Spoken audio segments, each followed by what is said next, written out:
Hey, boys and girls, we are going to read Where the Wild Things Are. Now, in the past, we've done a couple things with wild things in them. We've done Monster at the End of This Book, and Miss Fauché read us I Love You, Stinky Face. So we're going to do Where the Wild Things Are. That's the title. And the story and pictures are by Maurice Sendak. That means he is the author and the illustrator. So let's start.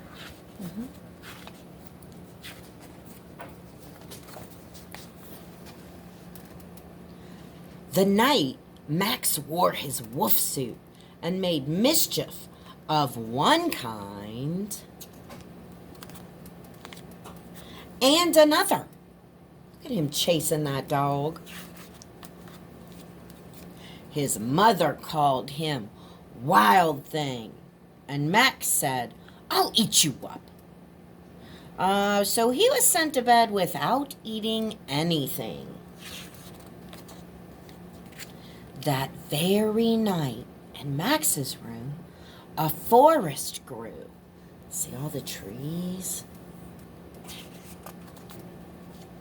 And grew. Well, look at all those. And grew until his ceiling hung with vines, and the walls became the world all around. And an ocean tumbled by with a private boat for Max, and he sailed off through night and day. And in and out of weeks, and almost over a year, to where the wild things are. Look at his boat.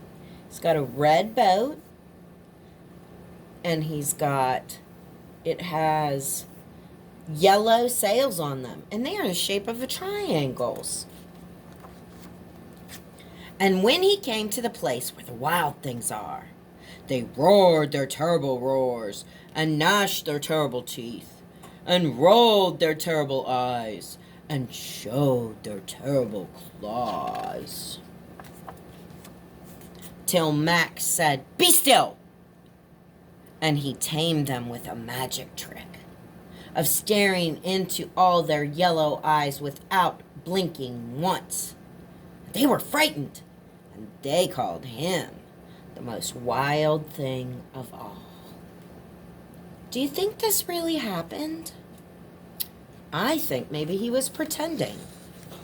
It's fun to pretend. And they made him king of all the wild things. And now, Max cried, let the wild rumpus start.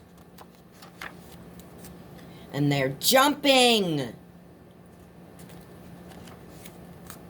And they're swinging. And they're marching. Now stop, Max said, and sent the wild things off to bed without their supper. And Max, the king of all the wild things, was lonely. Wonder who he was lonely for. And he wanted to be where someone loved him best of all. Where do you think someone loved him best of all? I think maybe it was home. Then all around, from far away, across the world, he smelled good things to eat. So he gave up being king of where the wild things are. But the wild things cried, "Oh, please don't go. We'll eat you up. We love you so." But Max said, "No." The wild things roared their terrible roars, and gnashed their terrible teeth, and rolled their terrible eyes, and showed their terrible claws. But Max stepped into his private boat and waved goodbye.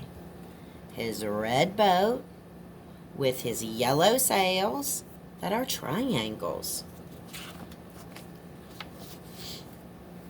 And he sailed back over a year, and in and out of the weeks, and through a day,